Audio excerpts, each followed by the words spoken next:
아무리 하나님의 사람이라도 문제에 집중하고 고난에 집중하면은 믿음이 바닥이 날 수밖에 없습니다. 더욱이 사람에게 고난이 겹치고 그 고난을 하나님의 말씀으로 해석하는 눈이 열려지지 않으면은 아무리 믿음의 사람이라도 결국에는 잘못된 선택을 이제 할 수가 있다는 것입니다. 문제를 하나님께 맡기고 기도하면서 하나님의 때를 기다려야 되거든요.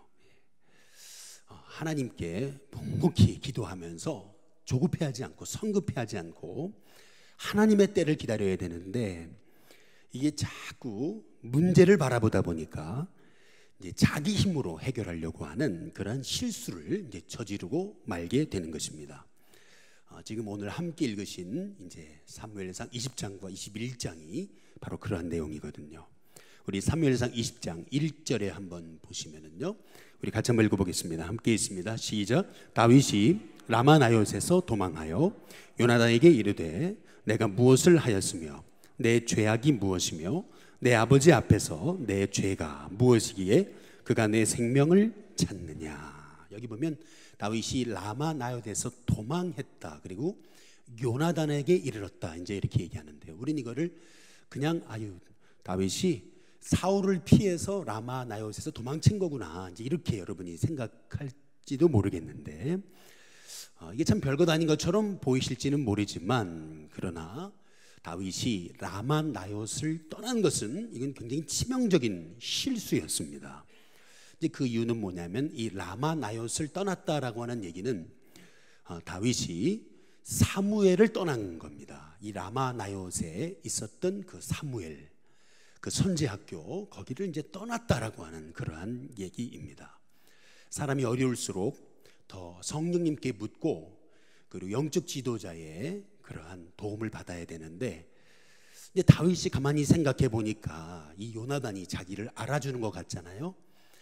요나단에게 가가지고 자기 하소연하면 그나마 요나단이 사울의 아들이니까 그나마 요나단이 아버지를 설득할 수 있지 않을까, 이제 이런 생각을 가지고 다윗이 이제 요나단에게 간 겁니다. 참 인간적인 마음이 이제 발동한 거죠. 그러니까 문제를 하나님의 방법으로 풀어야 되는데 그렇지 않고 이제 사람의 방법으로, 사람 의지에서 사람 바라보고 이제 풀어보려고 했던 이 다윗의 치명적인 실수가 바로 여기 사무엘상 20장 1절에 다윗이 라마나옳에서 도망하여 요나단에게 이르렀다라고 하는 말씀에서 이제 우리가 살펴볼 수 있는 대목입니다. 결국 사람 의지하니까 다윗이 했던 말이 뭐예요? 사무엘상 20장 3절을 한번 보시면은 사람 의지했던 그러한 다윗이 할 수밖에 없었던 말은 뭐냐면은, 거기 사무엘상 20장 3절 끝에 부분에 보니까 나와 죽음의 사이는, 그 다음 뭐라고요? 한 걸음뿐이다. 나와 죽음 사이는 한 걸음뿐이다. 한 걸음 차이다. 이제 이렇게 이제 말하고 있는 것을 볼 수 있습니다. 사람 의지하니까 소망이 안 보이잖아요.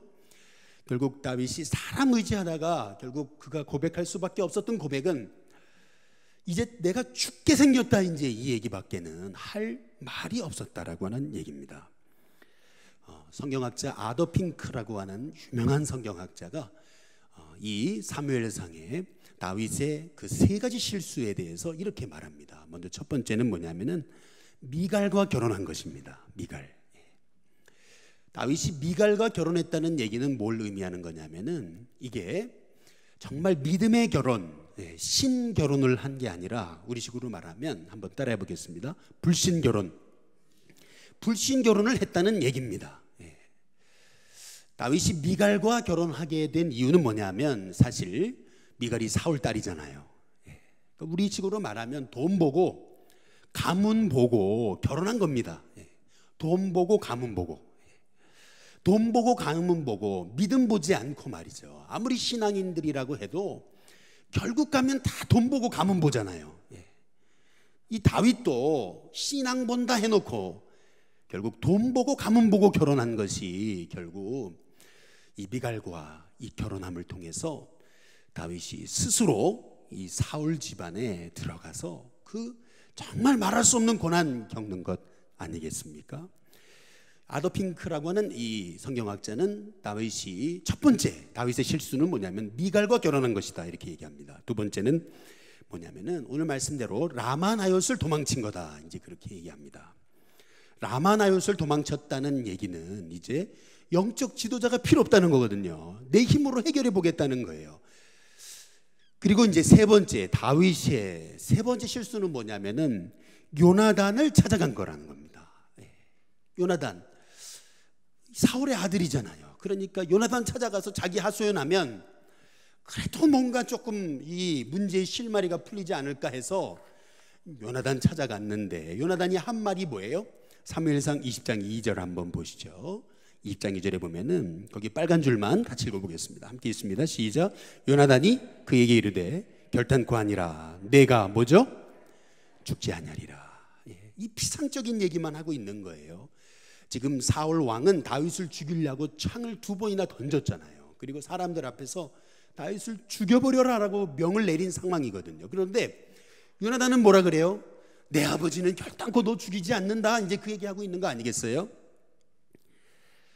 이게 말이죠. 이게 사람 의지하면은 말이죠. 결국 내게 찾아오는 것은 사람에게 대한 실망감인 거예요. 그나마 요나단 의지해서 요나단에게 가서 하소연하면 뭔가 그래도 위안을 얻을 줄 알고 요나단에게 갔는데 요나단에게 들은 대답은 뭐냐면 야, 우리 아버지 너 안 죽여. 이 얘기입니다. 무슨 말이죠? 사람 의지하러 갔다가 오히려 사람에게 상처받는 그러한 모습을 우리가 살펴볼 수 있습니다. 아무튼 그래도 요나단은 그래도 의리가 있는 사람이라서 이제 다윗에게 자기 아버지가 이제 다윗을 죽이려고 한다라고는 1급 비밀을 이제 흘려보내주죠.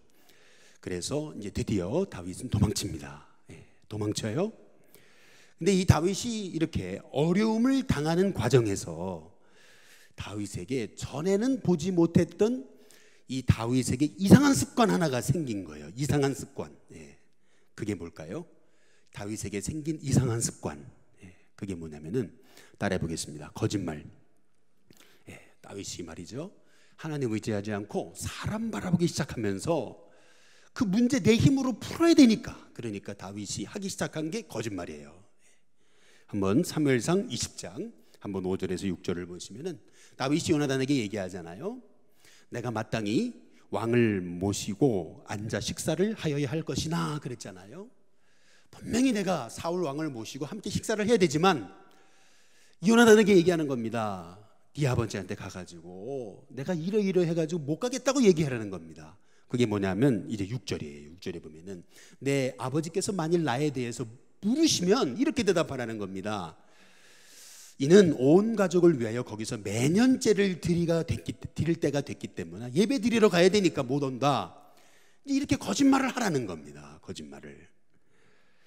이제 이게 거짓말이라고 하는 증거가 뭐냐면은 거기 사무엘상 20장 24절을 보세요. 20장 24절에 보면 다윗이 어디에 숨어요? 예배 드리러 갔습니까? 아니잖아요. 들에 숨으로 도망쳤거든요. 근데 말은 예배 드리러 갔다 해라. 이제 이렇게 이제 다윗도 이제 거짓말이 시작되는 겁니다. 우리가요 사람의 힘으로 문제를 풀려고 하다 보면은 이게 자꾸 거짓말이 들어요. 인간의 힘으로 해야 되니까. 그러니까 어떻게 하든지 사람들의 그 마음을 사야 되니까 이렇게 저렇게 이제 거짓말을 해야 되는 거거든요. 다윗도 그랬어요. 하나님 의지해야 되는데 라마나요스를 떠나지 말아야 되는데 일단 라마나요스를 떠나고 나니까 그때부터 다윗에게 늘어난 것은 거짓말입니다. 하나님의 사람이 거짓말하면 여러분 하나님이 내버려 두시겠습니까? 사무엘상 한번 21장 한번 1절에 보시죠. 다윗이 이제 드디어 다윗의 거짓말이 절정에 이르는 단계가 사무엘상 21장 1절입니다. 한번 같이 읽어보겠습니다. 함께 있습니다. 시작. 다윗이 노베에 가서 제사장 아히멜렉에게 이르니 아히멜렉이 떨며 다윗을 영접하여 그에게 이르되 어찌하여 내가 홀로 있고 함께하는 자가 아무도 없느냐 하니. 다윗이 이제 노베에 가가지고 이제 몸을 피한 겁니다. 아히멜렉 제사장에게 가서 이제 자기가 급히 이제 위기를 모면하기 위해서 아히멜렉을 만났는데 아히멜렉이 벌써 영적인 사람이잖아요. 이 다윗의 모습을 보자마자 뭔가 이거 지금 낌새가 이상하다 느낀 겁니다. 그래서 아히멜렉이 떨며 그랬거든요. 떨며. 그러면서 묻잖아요. 어찌하여 너가 왜 혼자 왔냐 이제 묻는 겁니다. 그때 다윗이 뭐라 그래요? 내가 지금 위기를 만나서 내가 어찌할 수 없이 혼자 왔습니다. 솔직하게 얘기하지 못해요. 뭐라고 얘기하냐면은 2절에 보시죠. 사무엘상 21장 2절에 보니까 내가 혼자 온 것은 왕의 명령 때문에 내가 1급 비밀을 가지고 혼자 온 거다. 분명 후에 나의 부하들이 이제 다 올 거다. 이제 그렇게 거짓말을 합니다. 다윗이 얼마나 배가 고팠든지 이제 이 거짓말을 한 다음에 좀 먹을 것이 있냐고 물어봐요. 먹을 것이 좀 있냐고. 이제 그때 사무엘상 21장 한번 6절을 보시면은 이 아히멜렉이 거룩한 떡까지 줘요. 이 다윗에게. 당시에 이제 떡이 없었거든요. 그래서 하나님 앞에 드렸다가 물려낸 그 떡 진설병을 다윗이 그 배고픈 다윗을 위해서 먹으라고 줘요. 다윗이 이제 그걸 먹고 혹시 칼이 있냐고 이제 묻습니다. 그때 이 아히멜렉이 또 어떻게 해요? 거기 사무엘상 21장 8절과 9절을 보시면은 거기 8절 같이 읽어보겠습니다. 함께 읽습니다. 시작. 다윗이 아히멜렉에게 이르되 여기 당신의 수중에 창이나 칼이 없나이까? 왕의 일이 급함으로 내가 나의 칼과 무기를 가지지 못하였나이다 하니. 여기 보면 왕의 일이 급함으로 그렇게 얘기하거든요. 계속 거짓말을 하고 있는 거예요 지금. 그때 9절에 보니까 아히멜렉이 어떻게 하죠? 9절 같이 읽어보겠습니다. 함께 있습니다. 시작. 제사장이 이르되 내가 엘라 골짜기에 수축인 블레셋 사람 골리앗의 칼이 보자기에 쌓여 에봇 뒤에 있으니 내가 그것을 가지려거든 가지라. 여러분 여기 잘 보시면은 그 장발장의 그 이야기를 보면은 자벨의 형사가 장발장 붙잡잖아요. 그때 이제 은장이 발견되잖아요. 그때 신부에게 딱 찾아가니까 붙잡고 가니까 신부가 뭐라 그래요? 신부님이 아니 내가 이 은잔도 줬는데 이거 하나만 가져갔다 그러면서 이거 가져가라고 이제 그러지 않습니까? 그것처럼 지금 이 아히멜렉은 벌써 낌새를 다 눈치챘어요. 그러나 다윗에게 먹을 것도 주고 창도 줍니다. 블레셋 이 골리앗이 쓰던 그 다윗이 죽였던 이 골리앗의 창을 줘요. 결국 다윗은 살아나거든요. 근데 그 결과가 어떻게 되는 거냐면 다윗의 거짓말의 결과, 그것은 뭐냐면 사무엘상 22장 18절에서 19절에 보면은 같이 한번 읽어보겠습니다. 함께 읽겠습니다. 시작. 왕이 도액에게 이르되 너는 돌아가서 제사장들을 죽이라 하매 에돔 사람 도액이 돌아가서 제사장들을 쳐서 그날에 세바포 입은 에봇 입은 자 85명을 죽였고 19절 제사장들의 성읍 노베 남녀와 아이들과 젖 먹는 자들과 소와 나귀와 양을 칼로 쳤더라. 결국 이 다윗의 거짓말 하나 때문에 아히멜렉이 죽고 또 그 노베에 있던 85명의 제사장들이 죽고 그리고 그 처자식들이 이제 다 죽습니다. 이 비극적인 사건 하나가 다윗의 거짓말 하나 때문에 생긴 거거든요. 사무엘상 22장 22절에 보면은 아비아달이 이 아히멜렉의 아들 아비아달이 그 위기에서 극적으로 살아남아 가지고 다윗에게 오잖아요. 그래서 이제 이렇게 많은 사람이 죽임을 당했다고 이제 얘기를 해요. 근데 그때 다윗이 뭐라 그래요?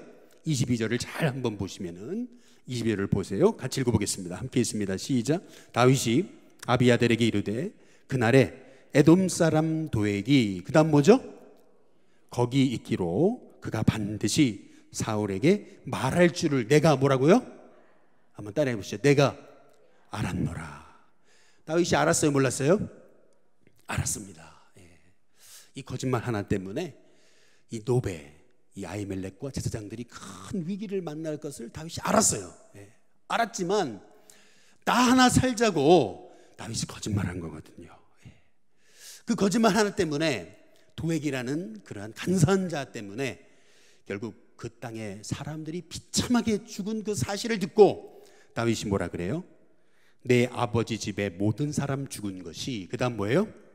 나의 탓이로다. 이제 그렇게 얘기하거든요. 한번 따라해 보겠습니다. 내 탓이로다. 내 탓이다 이제 그렇게 이제 얘기하는 것을 여러분 볼 수가 있습니다. 여러분 여기 이 말씀을 잘 보시면은요, 그래도 다윗이 하나님이 쓰신 이유가 있어요. 그게 뭐냐면은 다윗은 자기 죄를 볼 줄 알아요. 여기서 얼마든지 난 몰랐다고 난 몰랐다고 끝까지 여러분 발뺌할 수 있었습니다. 나는 모르는 일이라고 이렇게 끝까지 여러분 발뺌할 수 있었는데 다윗이 뭐라 그래요? 그때 내가 알았는데, 그 얘기하잖아요. 다 내 탓이라고, 내 잘못이라고, 내 죄라고 이렇게 다윗이 가슴을 치면서 한탄하고 회개하지 않습니까? 다윗과 사울의 차이가 있다면 다윗은 자기의 죄를 봤습니다. 사울은 자기의 죄를 못 본 거예요. 그 차이입니다. 하나님 앞에 가장 아름다운 기도는 여러분 중보기도도 아니에요. 하나님 앞에 가장 아름다운 기도는 뭐냐면 회개 기도입니다. 하나님이 회개의 기도를 얼마나 기뻐하시는지 몰라요. 다 내 탓이다라고 얘기하잖아요. 다 내 탓이다 말이죠. 이게 얼마나 위대한 고백인지 몰라요. 여러분, 저와 여러분 가운데 이러한 다윗의 자기의 죄를 보는 겸손이 있게 되기를 주님의 이름으로 축복합니다. 옆에 분한테 인사해 보시죠. 자기의 죄를 보시기를 바랍니다. 여러분, 다윗을 하나님이 쓰신 그 이유가 여기 한마디, 다 내 탓이다 말이에요. 내 탓이다. 여러분, 이게 얼마나 위대한 말인지 모른 거예요. 내가 그때 나 혼자 살자고, 그때 내가 거짓말했던 것이 그게 정말 그렇게 많은 사람을 죽일지는 몰랐다고 하는, 다 내 탓이라 그러잖아요. 내 탓. 이게 얼마나 이게 위대한 성경의 고백인지 모른다는 거예요. 저와 여러분도 어려움을 당하면은 우리도 모르는 사이에 거짓말할 수 있습니다. 우리도 모르는 사이에 그 문제 우리가 뛰어넘으려고 우리도 모르는 사이에 우리도 이렇게 말 붙여가지고 우리도 이제 거짓말할 수 있죠. 다 거짓말하는 우린 다 죄인 아니겠습니까? 그러나 정말 내가 하나님 앞에 죄를 지었다고 고백할 수 있는 하나님의 사람이 정말 하나님의 복을 받는 하나님의 사람이라는 것을 우리는 깨달아 알아야 되는 거예요. 그때 이후에 다윗이 인생이 딱 턴하는 거예요. 다윗의 인생이 딱 하고 턴하게 되는 겁니다. 근데 내 탓이 아니라고, 나는 죄가 없다고 이제 이러면서부터 시작해서 거기서부터 문제가 생기는 거예요. 거기서부터. 그러나 내 탓이라고, 내 죄라고, 내 부족함 때문이라고, 내가 부족해서 어리석어서 그랬다고, 여러분 거기서부터 하나님의 회복과 변화의 역사가 여러분 시작되게 되는 겁니다. 진짜 하나님의 사람은 죄 없는 사람이 아니에요. 진짜 하나님의 사람은 죄를 인정하는 사람이거든요. 진짜 하나님의 사람은 회개할 것이 없는 사람이 아니에요. 진짜 하나님의 사람은 매일같이 회개하는 사람이 하나님의 사람인 거예요. 진짜 하나님의 사람은 다윗처럼 우슬초로 나를 정결하게 해달라고 하나님 앞에 부르짖을 수밖에 없는 인생이, 그게 진짜 하나님의 사람인 겁니다.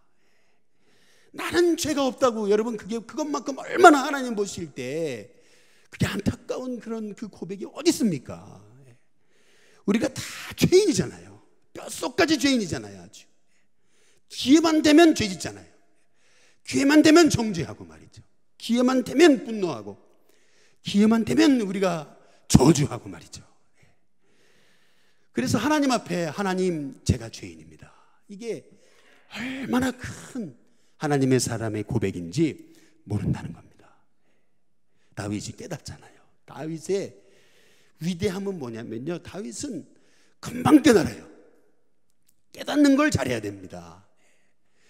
진짜 하나님의 사람은 말씀이 들리는 사람이거든요. 말씀이 들려야 되거든요. 말씀이 안 들리면서부터 여러분의 인생의 위기가 이미 시작된 겁니다. 말씀이 안 들리면 엘리처럼 되는 거예요. 말씀이 안 들리면 엘리의 아들 홈리와 비나스처럼 되는 겁니다. 그러나 말씀이 들려야 사무엘처럼 하나님이 쓰시는 하나님의 종들이 됨을 믿으시는 저와 여러분이 되시길 주님의 이름으로 축복합니다. 여러분한테 한번 인사해 보시죠. 다 내 탓입니다. 한번 인사해 보시죠. 네 탓이 아니고 내 탓입니다. 네 탓이 아니고 내 탓이에요. 다 내 탓입니다. 야, 그렇게 된 게 내 탓이로다. 여러분, 이 내 탓이라고 하는 이 고백이 다윗을 다윗되게 한 고백이에요. 여기서 다윗의 인생은 딱 터나는 거예요. 아, 내가 라마나요스를 떠나면서부터 내 인생의 비유가 시작됐구나. 그때부터 요나단 의지하기 시작하고, 그때부터 사람 의지하기 시작하면서, 환경 의지하기 시작하면서 나도 모르는 사이에 거짓말이 튀어나오고, 거짓말을 합리해야 되니까 또 거짓말하고, 그러다가 사람들이 위험당할 걸 알면서도 의도적으로 거짓말하고, 자기만 살겠다고 거기서 뛰쳐나와가지고 혼자 살고 보니까 이미 노베에 있던 제사장들 85명 다 죽고, 그 상황 바라보면서 다윗이 가슴을 치면서 회개하는 거예요. 다 내 탓입니다. 제가 잘못했습니다. 저 하나 살자고 이렇게 많은 사람을 죽였습니다. 하나님 앞에 회개하지 않습니까? 여러분, 이 다윗의 회개가 저와 여러분의 회개가 될 수 있기를 주님의 이름으로 축복합니다. 회개할 수 있다는 게 복이에요. 회개해야 돼요. 어느 순간 우리 성도들의 기도를 보면은 회개가 다 형식이에요. 다 형식. 내 죄가 아니고 우리의 죄예요. 내 죄가 아니에요. 그냥 우리 죄입니다. 그 우리라고 하는 표현에는 내 죄는 없고 남의 죄만 있어요. 어느 순간에서 내 죄가 아니에요. 회개하는 기도도 가만히 듣고 보면은 내 죄를 회개하고 있는 게 아니에요. 남의 죄를 정죄하면서 회개하고 있는 거예요. 그러니까 하나님 역사하실 수가 없어요. 내 죄가 돼야 되거든요. 내 죄가. 내 죄를 회개해야죠. 내 죄를 회개해야 하나님이 나에게 회복의 은혜를 주시는 거 아니겠어요? 죄를 회개하지 않는데 어떻게 하나님 역사하세요? 너희 마음에 죄를 품은 즉 주께서 듣지 아니하시리라. 분명히 말씀하시잖아요. 죄악을 품는데 어떻게 하나님이 그 기도에 응답하세요? 하나님 응답 안 하시거든요. 저와 여러분에게 정말 회개가 복임을 기억하는 저와 여러분이 될 수 있기를 주님의 이름으로 축복합니다. 회개 없는 곳에 영적 부흥은 없어요. 회개 없는 곳에 변화는 없습니다. 회개 없는 곳에 하나님의 역사도 없어요. 회개가 없는 곳에 진짜 성령의 역사는 없습니다. 회개가 있어야 돼요. 다윗이 왜 이렇게 하나님 사랑받았어요? 죄가 없어서요? 아니잖아요. 회개했기 때문에 그렇잖아요. 저와 여러분이 정말 하나님이 가장 기뻐하시는 기도는 회개의 기도다라고 하는 사실을 깨달으시기를 바랍니다. 우리 그리스도인이 피해야 할 말이거든요. 그리스도인이 피해야 할 말, 그게 뭐냐면은 마태복음 15장 18절에서 거기 19절에 보시면은요, 같이 한번 읽어보겠습니다. 함께 있습니다. 시작. 입에서 나오는 것들은 마음에서 나오나니 이것이야말로 사람을 더럽게 하느니라. 마음에서 나오는 것은 그 다음 뭐죠? 악한 생각과 그 다음 뭐죠? 여기 살인이라고 하는 말의 의미는 입에서 나오는 이 미움의 말을 얘기하는 겁니다. 그리고 간음, 음란 얘기하잖아요. 희롱하는 말 있잖아요. 음담 배설, 하나님 기뻐하지 않으십니다. 도둑질, 뭐죠? 거짓말하는 겁니다. 거짓 증언, 이건 뭐죠? 이게 누구한테 들은 얘기예요. 그런데 들은 얘기를 사실인 것처럼 하는 거예요. 이게 팩트인지 아닌지 이게 분간이 안 됐는데도 그냥 들은 얘기가 사실인 것처럼 얘기하는 거예요. 이게 거짓 증언이거든요. 내 이웃에 대하여 거짓 증거하지 말라. 사실 확인이 안 됐는데 그냥 누가 그거 그렇대더라 라는 얘기를 듣고 그냥 흘려보내는 거예요. 이게 거짓 증언이거든요. 그리고 비방과, 이제 그랬습니다. 비방이니 형제를 비방하는 거, 여러분 이것이 그리스도인이 피해야 될 말이라고 우리 예수님께서 말씀하고 계십니다. 여러분 한번 여러분 자신을 돌아보시기 바랍니다. 저와 여러분에게 그리스도인이 피해야 할 말을 하지 않았는지, 오늘 이 밤에 저와 여러분에게 여러분의 입술을 통해 범죄한 것을 회개할 수 있는 저와 여러분 되시길 주님의 이름으로 축복합니다. 그러면 그리스도인이 해야 할 말은 뭐가 되겠습니까? 먼저 첫 번째는 때에 맞는 말입니다. 잠언 15장 23절 같이 있습니다. 함께 있습니다. 시작. 그의 입의 대답으로 말미암아 기쁨을 얻나니 때에 맞는 말이 얼마나 아름다운고. 때에 맞는 말. 뭐 말이라고 다 말이 아니라 때에 맞는 말이 필요하다는 겁니다. 잠언 15장 28절에 보면은 같이 읽어보겠습니다. 함께 있습니다. 시작. 의인의 마음은 대답할 말을 어떻게 해요?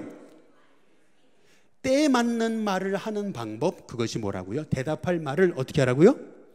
깊이 생각한다는 건 기도한다는 거거든요.